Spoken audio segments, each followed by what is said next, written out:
that covers me in the night. Time of Armageddon, we find peace in the light. On the golden streets, we have eternal light. Even in death, JD shine bright. Words from the Bible, techniques of survival. For the present day, Jesus, disciple, represent with your colors. You've been forgiven. Welcome back to our show, God Among the Gangs. I want to thank you for tuning in and for watching all these episodes. Those of you that have been tracking and documenting, watching us document what God did here through this ministry and what he's still continuing to do. But we definitely want to document what I believe was just a great revival that happened among gangsters and among the young people of our city, one of the biggest turnarounds in the history of the United States of America, where a major city went from being the #1 most violent crime city in the world. You heard that correctly. Not in the country, in the entire world. And the turnaround has been where, if you check, Miami is not even top 25 most violent cities. And a few years, it hasn't even been top 50. And so people say, what happened? You know, what do you attribute that to? And I say a whole bunch of gangsters like myself got saved and crime went down because we stopped doing crime and we stopped doing gangbanging and all this stuff. And so things changed, and we thank God for that. Today I want to talk a little bit about how rap played such an important part in what I believe happened here in the city of Miami. As you guys know, many of you probably know, in the 70s, early 80s, street people really started talking to each other in rhymes. We would try to rhyme our words. I'll never forget, in 1980, I was 12 years old, and the song came out, Hip Hop, Hip It to the Hippity. You know the song. One of the legendary hip hop songs of all time. And this song came out, and I'll never forget, I lived in Opelika, I was in the hood. Everybody needed to learn the words to that song. And it was not the short version, it was the long version, which I believe was probably 12 to 13 minutes long. You just had to know all the words to this song. And of course, this just pushed hip hop culture to just another level, because now it was mainstream. You know, before that, it was kind of hidden in New York and in different places. And we know that rap goes way beyond, even in the 60s, way back. But the truth is that it became part of Main Street culture, and in the hoods and all over the country, young people wanted to rap. At that point, we started, like I said, talking to each other and trying to rap. For example, so what's your name? And I might answer back, I'm Pastor C. That's what I be. Little things like that. But it was kind of practicing freestyling, because you always had to respond back with a rhyme. And so what you were doing was putting sentences together that rhymed, and what was happening was that you were learning how to freestyle and how to rap. Now, I never really rapped before I became a Christian, other than, street corners where, kids would just gather. I'll never forget, there was a gas station by my house, and you could easily have 100, 200 kids. I mean, it was just incredible. It was normal though, I slept on the couch in my house. There was a TV, a main TV, but that wasn't my TV, because my couch, although it was right in front of it, that was the family couch. I just slept there at night. There was one phone, and that phone was in the kitchen. So if I wanted to talk on the phone, I had to talk in front of everybody. If I wanted to watch TV, I had to compromise with what other people wanted to watch. And other than that, I'm sitting on a couch in my house. So what do? You hit the streets. Everybody did that. You just went out into the streets. In fact, my phone was not my house phone. It was the pay phone. People would call me there and ask for me. I would tell people at this time, you call me there. And it was like, that's how, you were always outside of the house. And there was cardboard, boxes that were laid out on the floor with people, spinning on their head and spinning on their back and, dancing. People just going back and forth, with freestyling and rapping. It was just amazing. It was amazing times. Listen, Miami was very violent. It was crime ridden, but it was a lot of fun. I really thank God for those days that we grew up in, when kids still kind of hit the streets and did all that stuff. So I opened my church, I convert, and in a short time after that, one of the hip hop legends, Christian hip hop legends of Miami, either converts in my church. I don't want to say that he converted, but if he didn't, I think he came, and if I recall correctly, I think he was already a believer, but he was very cold and really not serving God. I know that his mom was like, I need you to take care of my son. His name was Chris, AKA Tank. And I can't say that he got saved with us. I don't think he did, but I know that his mom brought him to us. He definitely wasn't a bad guy, but he needed some direction. And I told his mom, I said, listen, I got this. And I started discipling Chris, and Chris got very close to us. And so he writes this song and tells me that he wants to perform at the church. And I told him and said, that's fine. Before I preach, you come up and do your song. And I started writing some lyrics, and I said, listen, bro, I'd like to do part of the song. I'd like to throw in, at least one verse. And so in a suit and tie, before I preached, I did this song. And when we were done, the whole church was like, that was amazing. That was incredible. We had a lot of young people that were all like, it was amazing. You guys should really do this more often. So we started putting some songs together, and then we started going out to places. And a young man named Dario gets saved. He was a gang leader in Hialeah, and he already rapped. He was a very good rapper. And so he comes on the scene with us, starts helping us, doing things in the streets and reaching out to kids, just putting boom boxes down on the floor and just, drawing crowds that way at basketball courts, on street corners, near schools when they're releasing the kids. And we started using some of the songs from way back, like TikTok. We used Shabba Ranks, we used Loonies. I got 5 on it. We started using it because we didn't have our own beats. They didn't have beat masters back then. Or better said, you couldn't just make your own beats so easily. So you actually had to go to a beat master in order to get, beats done. So you got to pay these guys. So we didn't have anybody. So we're just using instrumentals from songs that actually existed. And so here we are, in the streets. And it was around that time that we're doing this that Pastor Delgado, my pastor, he approaches us because gang leaders had gotten saved that also rapped. And now the group was getting bigger and bigger and bigger. And he goes, why don't you do a CD? He goes, I'll sponsor the CD. We'll pay, people to make your beats. And then we'll sell it when you go to different churches and you go to different places. We'll sell the CD and we can get some money for the gang outreach because this was a lot of money. We had a huge warehouse. We had food on the grill 24/7. We had some staff, We had a lot of maintenance there, just air conditioning, everything, And so easily we're probably running $8,000 to $10,000 to maybe even $12,000 a month back then. So we're trying to find ways to fundraise and, take the pressure off of our church a little bit. And so we start recording this record.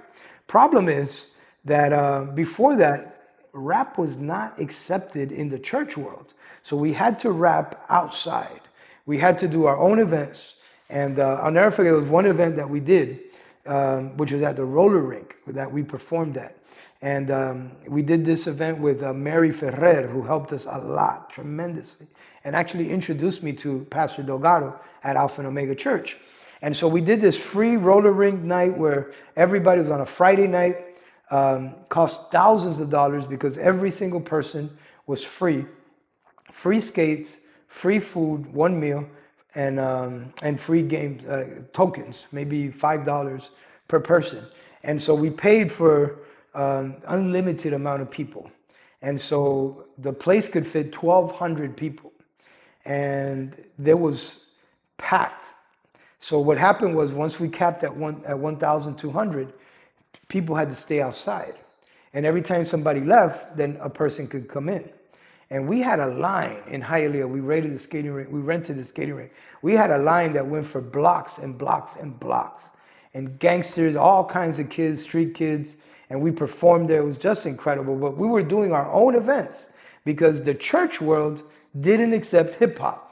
They did not accept hip hop. In fact, they started saying that what we were doing was not of God, that it was satanic. They were shunning us. I'll never forget, we went to one church. We were in the middle of our performance. When they turned off everything, they told us to leave. They said that it was not of God when we had told them that we were going to rap beforehand, and yet they kicked us out in the middle of our performance. Now, you guys look at today, and we got all these hip-hop artists and all this stuff going on. Christian music has just taken a whole new level, and actually sometimes sells even more than secular music. And back then, it was not accepted, at least not in the city of Miami. I like to think that between myself, Chris, and Dario, that we were pioneering rap music into the church world. Pastor Delgado says, let's make this CD. So we take a street thug from the projects named Terry Big T. We take Claudia, who was the gang leader for an all-girls gang. We take Laz, who was a gang leader for another gang. We take Charmaine and Jose, who were from Lil Haiti, from the Lil Haiti gang. We take people like, Chris Tank, who was never involved in gangs, myself, and Marlon, who was a Carroll City gang member. And we said, let's do this. So we start writing our lyrics. We get a beat master, and we got some songs on that CD, which we're going to be actually releasing again real soon. And we'll be letting you know how you can get it and download it wherever you are. You know, everything's changed now, the way we do things. But we did this record, and we went into the studio. And as a result of that record, I believe that a lot of doors started opening up. I believe that the church world started seeing things a little different, started partnering with us to do big events out on the streets. We rapped in the Orange Bowl at one point before they tore that down. Now it's the Marlin Stadium. We did these huge events, drawing young people. The doors started opening up in the schools, and rap was a very powerful tool that we were using to hook the kids. You know, in a song, usually there'll be a verse, and then there'll be the chorus, or the hook is what we really call it. And the hook is called the hook because it hooks people. And if you got a good hook, you got a good song. I mean, in my opinion, I know that people that are rap experts and that really follow the culture, they're looking at the lyrics. They're really measuring and studying everything that's said. But if you're not into the hip hop culture that much and just kind of like a good beat or whatever, a good hook will hook you. In fact, it was funny because we have a song that was called Time Is Running Out. And, we did this song 1999, I think, 98, something like that. And I walk into my pastor's office almost 30 years later, and when I'm walking in, he goes, time is running out, time is running out, time is running out, and we almost out of time. I was like, you know this? Like, pastor, it's been almost 30 years that you probably last time heard that song. And he goes, and it's not even the music I like, because he was a salsero. He goes, it's not even the music I like, and I remember. He goes, that song was a hit. And I was like, yeah, we got quite a few from that album. Like Colors, I think was great. 40 stripes less one is the blessing of the sun. You best believe we don't live by the gun. I mean, these are some of our classic songs. Life in the Ghetto. This ain't nothing but life in the ghetto, and it's not gonna get much better until the Lord come and take me away to a better place. This is some of the hooks from these songs. Pass the Bible. Pass the Bible. That song was birthed when we were, I can't remember, I think we were at Laz's house. And just everybody chilling in a cipher, and everybody was rap battling, and then all of a sudden, somebody said a verse, and that person responded with a verse, and the other person responded, and we started responding at each other with verses. And it was just freestyling. It was amazing, taking straight from the scriptures. And then all of a sudden, I just jumped in there and I started the hook. I love hooks, as you can tell. And I was like, pass the Bible, disciple, pass the Bible. And that was the hook. Very simple hook. But listen, hooks don't have to be complicated. In fact, you don't want it to be very complicated. And so this one would say something, then I'd jump in there, pass the Bible, and then the other one would jump in there and say, and respond to them. And we're like, we got to make a record out of this. We got to make a song out of this.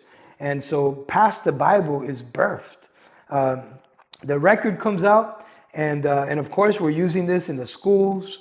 We're going to churches now that are opening up and understanding what God is doing, because God was doing a great move of God in the school system, in the city, and people were seeing that, and pastors could not deny that this was God that was moving. And they started to say, come to our church, perform here, perform there. And so not only here, but we start traveling and going to other places, other cities, even other countries, rapping, and doors are just opening up. We're doing amazing, and we did this record. It was done by ourselves.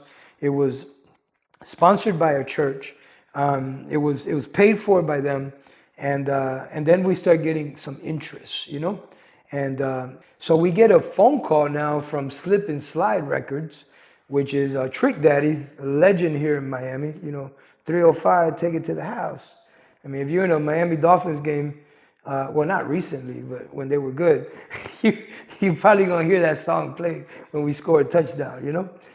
So they called us, and they're gangster. I mean, this is gangster music. Trick Daddy was a thug, and in fact, he has a song that's called "I'm a Thug," and it was like we get this phone call from them and say, we're hearing what you guys are doing, and it's not soft. I mean, this ain't like no whack Christian music. This is the real deal, and you guys are hitting the streets and reaching the gangsters, and we're thinking about opening up a gangster rap Christian section to our label, and we'd like to interview you. So we have this offer from a very popular Christian label, and we have not an offer but a meeting was set up, and now we're getting calls and interest from Slip and Slide Records, and right in the middle of this, somebody from church is like, I'm opening up a record label, and why don't you guys sign with me? I mean, yeah, that Christian label is very popular, and in fact, it's where Lecrae and everybody was signed with at the time, and where they started rapping, some of the fathers of rap in the Christian game, and even Lecrae is kind of new school compared to some of these other people. It was them, and then it was Slip and Slide, and we were like, man, we should probably sign with this guy from our church, Why sign with somebody from the world? Why sign with a Christian label that that we don't know? We don't know the owners. We don't know the CEO. I mean, they're reaching out to us, but we don't even know who they are. It's better to do something here among family. And we signed a contract with them. All of us did. And really didn't even read the contract. I kind of just looked over it. And let me tell you, I'm pretty good with contracts. We rented the Orange Bowl, as I said once, and I read the entire contract. This is huge, a huge contract.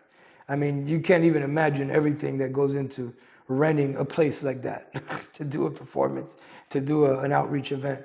And I read it. It's probably like 30-something pages, and I read through it, and I just marked some of the things that I thought could be a problem, or that maybe we needed to modify, or they needed to change on their end. And I found these things, and I didn't give it to the lawyer. I gave him the copy without any markings, and everything that I marked, he found. And in fact, there was about 3 things that I marked that he didn't mark. And I went back to him. He's like, no, you know what? You're right. So I'm pretty good at this stuff. But I was caught off guard because, a friend, a member of our church, and it was like, listen, we're going to do this together. We're going to blow up. We're going to, he's like, I got some money. I'm going to pump money into this. And I told him, I was very sure to tell him, we go into the schools. I mean, this is my baby. Going into the schools is what I love. I don't charge. We don't charge money to go into the schools. Everybody comes in as volunteers.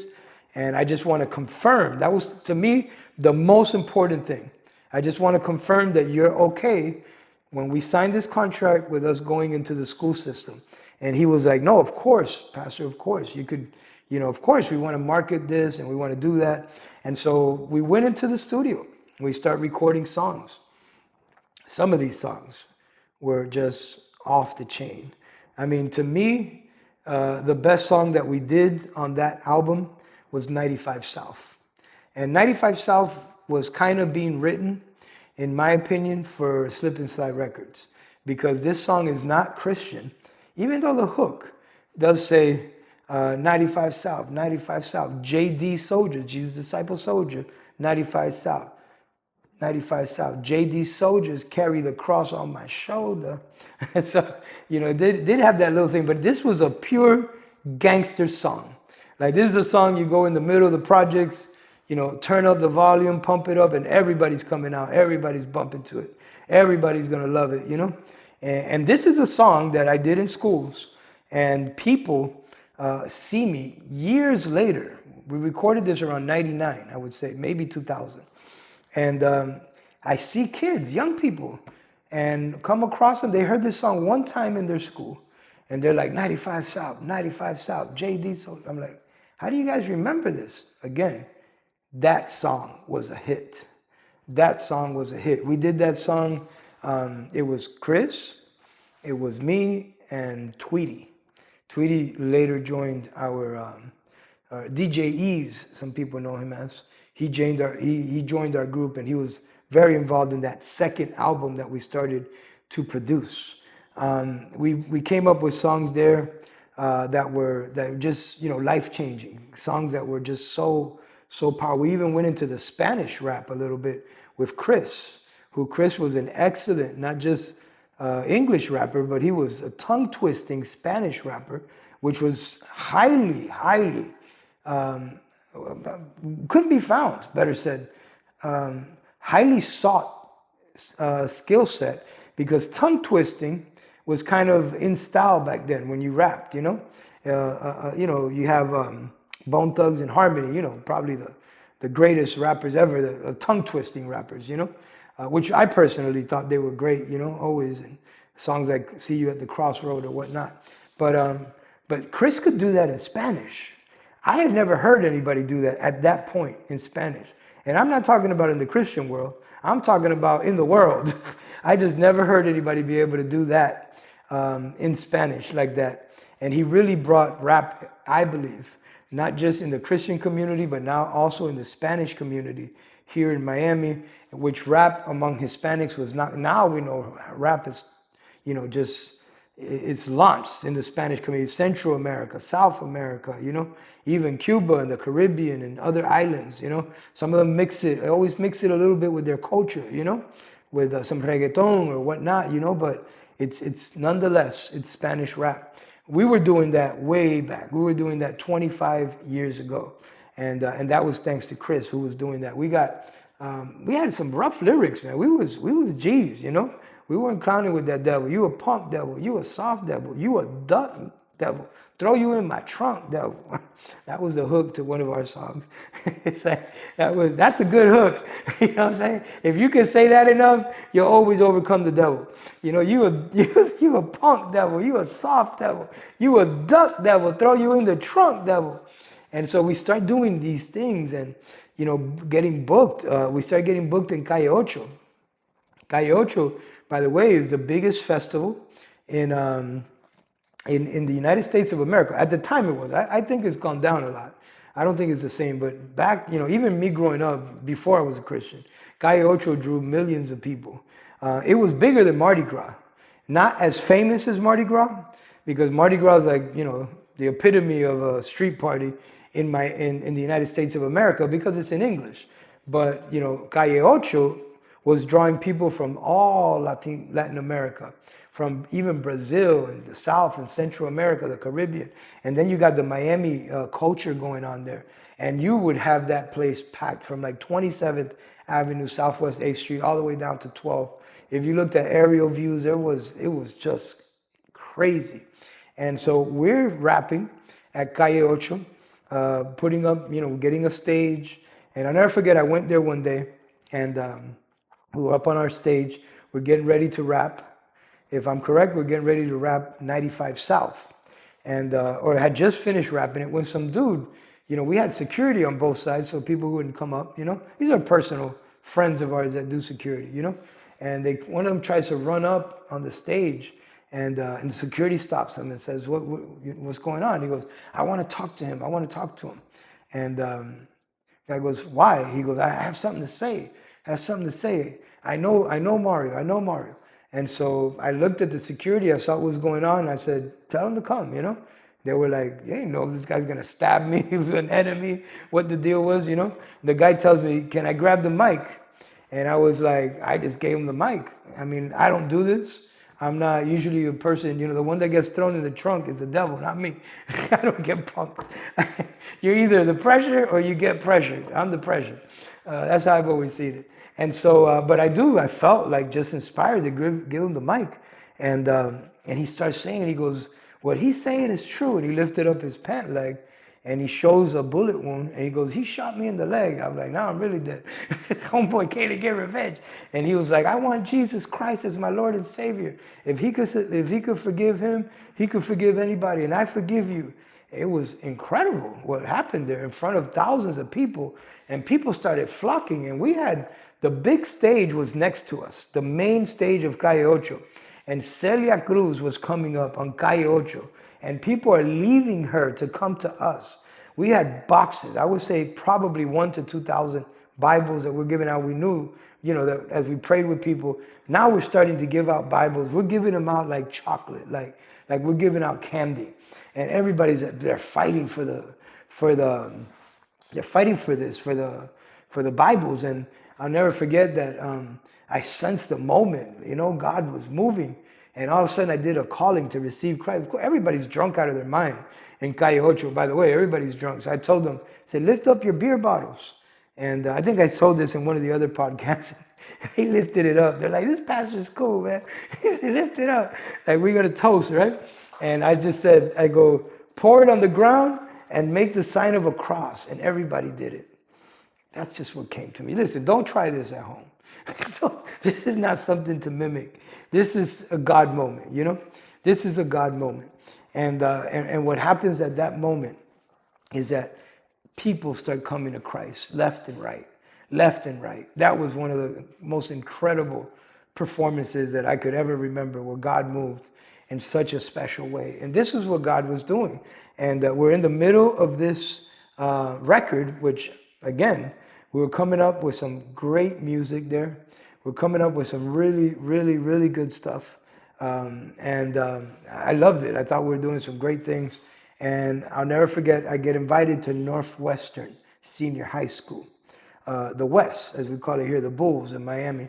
And I was invited a lot. This wasn't so strange that I got invited to this. And I reached out to our manager and I said, listen, man, just to let you know that we're going to be going to the West and we're going to be performing there. He's like, so how much are you going to charge? I said, nah, brother, I told you we don't charge. And he goes, man, we got to start recovering some of this money, man. I pumped thousands and thousands of dollars. We're probably 7 or 8 songs deep into an album that we wanted to make, probably 10 or 12 songs. And he's like, listen, man, we got to start recuperating this money, bro. He's like, I can't be clowning here, man. I need you guys in the studio, and I need you guys to be focused. And I don't want you going to the schools. I said, bro, we talked about this. And you said that it was okay for me to go to the schools. I am not stopping going to the schools. That's what I do. Like, I rap on the side. I preach to young people.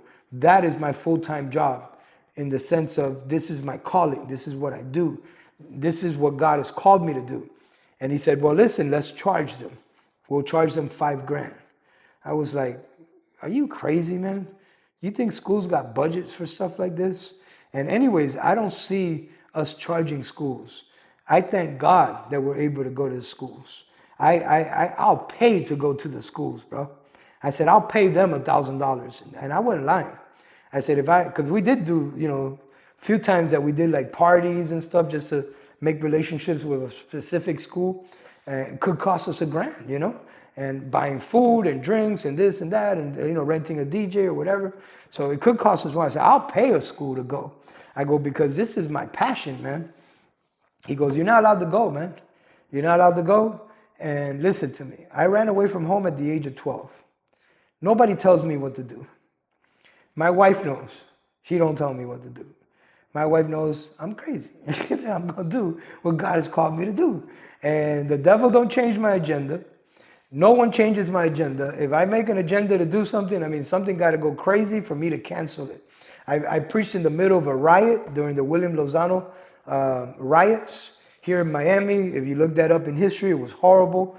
I was in the middle of Liberty City on 62nd and Northwest 17th Avenue, actually on 64th Street on one of the blocks, when the verdict came out that they had released William Lozano, the police officer, and there was people coming out of their house, throwing furniture into the street, stopping the cars that were coming down 17th Avenue.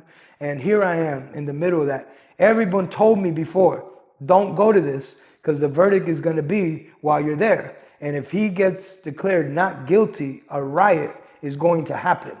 Listen to me. If you're not from Miami, if you're not my age group, you don't understand what riots were like. This is one of the reasons why we were #1 in violent crime, because there was also racial tensions to the 10th power, and there was a riot every other day. I remember I had a bumper sticker that said, "Come to Miami, it's a riot." That was a bumper. You used to use bumper stickers back in the days. And it was like that. If it wasn't the blacks, it was the Haitians, if not the Cubans, if not the Puerto Ricans. You know, it was always somebody rioting. And I was in the middle of that, and people told me not to go. I said, no, I'm going. This was on my agenda. Because the devil, you know, starts all these problems, and darkness, I don't change my... We were opening up a church in Liberty City, which is why I was there. I was passing out flyers. And one of the greatest testimonies of my ministry happened as a result of obeying God and going there. But again, don't do this at home, you know? Let God, if God guides you to do something, you know, I'm not crazy. I don't go to the ATM in the hood and pull out money, you know, because God's got my back. No, you don't tempt God like that. You don't do, but if I have to go to the ATM because I'm running out of gas and they only accept cash, I'm going in the name of Jesus, and ain't nobody robbing me, you know, because I'm not the one that gets pressured. I'm the one that pressures. I was going to say something else, but I don't want to say that. But anyways, I told him, I said, I'm not doing this. Like, I'm going, bro. And well, I own your vocal cords. And if you rap, I'm suing you. And I was like, our relationship just went from, you know, great to, you know, him and Chris got at it. I mean, it was death threats being thrown around. I remember him showing up with a bodyguard, with a, I don't know, whatever you want, not a bodyguard, but some dude that comes to try to hurt you. He came into my office with some dude like that. And I was like, listen, man, I'm not intimidated by him or by any of y'all. And I threw them out of my office. Things just really, really, really escalated. And I started to notice that my rap career was, you know, being threatened as far as, you know, being able to continue to rap, because we did sign the contract and I was not allowed to rap other than for the label. And it came to a point where I was like, okay, I'm not gonna, you know, the beef is the beef, you know? And, you know, I'm not starting beef. I'm not trying to start beef. I don't look for trouble. Sometimes trouble looks for you. You know the thing. So it does happen. But definitely, you know, I don't want to put myself or my family in a position. Plus, I want to honor my word. You know, I signed that contract. I'm still going to the schools. I'm not going to stop. And, but I am, you know, not going to rap. So we start reinventing ourselves is what actually happens, and finding a way, because rap was a great tool for the schools. And it was what opened the door for us in a lot of schools, especially in the early stages. But it's like, what do we do now? You know, what do we do now? So obviously we found rappers that weren't part of the group that signed, you know, with him. And they could still rap for us, but we started evolving and coming up with other ideas. And actually, as a result of what happened there with the rap, and as a result of having to reinvent myself and my team, what's called the For Real team is birthed. And the For Real team takes schools to another level, which I was talking about that in my last podcast. But I just want to tell you that, you know, so many times in life, you know, things look like they're against you, you know? It looks like maybe nothing's happening. Maybe you made the wrong choice, the wrong decision. And believe me, I felt that way. I prayed and we gave this over to the Lord. And that's what we did. We said, you know, we got together and we said, Lord, you know, we don't want to be involved in this. I'm a minister of the gospel, you know. Yeah, I love hip hop and I do rap, but, you know, more importantly, we want to serve you. We want to continue to reach the young people. And so we gave this situation over to God. And our manager gets sent to the war. So this was 2001, maybe early 2002. He gets sent to Iraq, to the Iraqi war. He was in the military, and stays there for I don't know how long. And obviously, our contract is still there. It was a 5-year contract, and we're just, I'm not rapping. Some of the other rappers are rapping, just saying whatever. If he wants to sue us, sues us. I'm a pastor, so I'm trying not to have any beef, so I'm not doing it. And I'll never forget, I was at church preaching on a Thursday. So I see this person in the middle of the service walk in. He's got military uniform on, and he comes straight to the front. I'm in my middle of my sermon. I have not finished my sermon. And he just stands there, and I see, and it's my manager. And he says in a loud voice, he goes, "I want to ask you to forgive me." And he drops to his knees and starts crying out to God. And I'm going to say he recommitted his life to God. When all of this finished, that service, which was incredible, because everybody witnessed that. They didn't know what he was talking about, but they knew something had happened between us. He told me, he says, "Listen, man, we still had like a year left, possibly on the contract. Maybe 2, but I doubt it. Probably 1.5. He goes, "Listen, man, I break the contract. You can rap, you can do whatever you want. I just, I'm sorry for being a hindrance, And we squashed it there. It was amazing. And he, I ran into him just a few years ago at the ATM, and he comes up behind me. I didn't notice, puts his finger to my back like he's got a gun. "Give me your money." And so, we no beef. God fixed this. And the most incredible thing that came out of this is when we reinvented ourselves and we started the For Real team that included the team victory, which I'm going to talk to you about that in a couple of podcasts. How the team victory, which is a strength team. And if you're a rapper, I'm sorry I say this, but this is when we get to the next level, because rappers come a dime a dozen. Strength team, we have 5 in the country. And when we come along with the strength team, the churches, and I'm sorry, the schools are like, this is crazy. I mean, the shows we were putting on there were just insane, along with rap.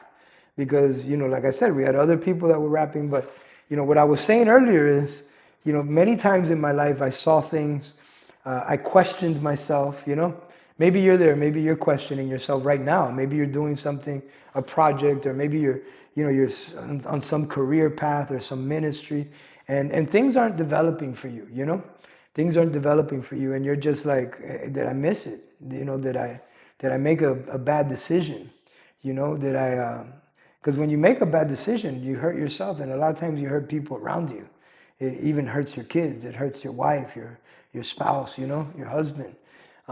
So you're wondering. But many times in my life, I've reinvented myself, and when I've done that, it's always been when I come to a place where I feel like I missed it, and the vision never changes, but the strategy changes. People say, "Man, maybe I just got to change the vision." Never change the vision. If God gave you a vision, never change it until it's done. I mean, sometimes God will give you a vision that's for a season, and then you do another. That's different. But if God gives you a vision and it hasn't been completed and it's not working, change your strategy. Don't change the vision. And our vision was always reaching the young people, and we did that. I'll never forget, I shared this Sunday at church, where I was pastoring, and we were at a really bad financial position. And I pawned my car, literally pawned. They used to be able to pawn cars. I pawned my car. I didn't sell it, in the sense of, when you junk your car. No, I pawned it, which means you lose the car until you pay the loan back. And then if you pay it back, you get your car. And I had to pawn my car to pay the rent of the church because we just didn't have the money to pay the rent. You think I didn't question myself? Isn't this God's church? Maybe I missed it. Maybe I shouldn't be in ministry. Maybe I should be doing something else. I got all these other talents. I did sales for a little bit. I'm an amazing salesperson. I can sell anything to people. I got one son that's like an incredible salesperson, And I'm just like, I look at him like, I could have done that and probably a little more. But you know what? It was at that moment when I did that that all of a sudden, I moved to another church as a result of what happened, that we couldn't afford the rent. We moved to another church where the gang ministry was really, really launched at Shenandoah Presbyterian Church. Another moment when pastor asked me to take care of the youth for a few months, maybe a couple of weeks. And, everybody talks about our youth ministry. We have we'll do a podcast on that, of what God did at our youth ministry. And everybody looks at the end result, right? Everybody looks at, wow, look at everything that God did. But in reality, it didn't start off that well. Our first retreat was a mess. I'm talking about a mess. I thought I was fired for sure, It was chaos, 100%. But people don't know that. People don't remember that. It was a few select people that were part of that first retreat. Some of the kids that gave us all the trouble even. It was 20 of them. And some of the leaders are still around. But listen, it didn't look like this youth ministry would amount to anything. It didn't look like I would be the youth pastor for very long. And in fact, it didn't even look like I'd be on staff for very long after what happened. Same thing happened, with the gang outreach when we were in full swing. I started getting these crazy death threats, letters to my house with blood on them, letters to my house detailing my wife's address of her job, the times that she gets there, the time that she leaves, the car that she drives, the tag, where my kids go to school at. You think I wasn't questioning myself? You think I wasn't asking myself, did I miss God? My family's going to die as a result of this? These are people that'll do it like this. And I was like, no, you know what? God before me, who can be against me? And I'm like, I'm pressing through. I want to encourage you today to press through. Sometimes you got to reinvent yourself. All those times I reinvented myself, and there's more that I'm not even talking about. All those times I never changed the vision, because the vision was always the kingdom, young people, preaching the gospel. I just found different ways of doing it. And God blessed that because I stayed true to the vision. Even today, I'm still doing the vision. So I encourage you, the story now it can be told of how rap music, really came to Miami through, the Christian hip hop music came to Miami, and how that was birthed. It's the time. This is the time that it can be told. God bless you. I'll see you soon. Thank you for tuning in. And check out our website, actually, www.marioforte.org. If you want to collaborate in any way, this does cost money. If you want to send a donation, we want to encourage you to do that. Go to our website, marioforte.org, and you can make a donation there. We appreciate it. God bless you. See you soon. Red is the weather covers me in the night.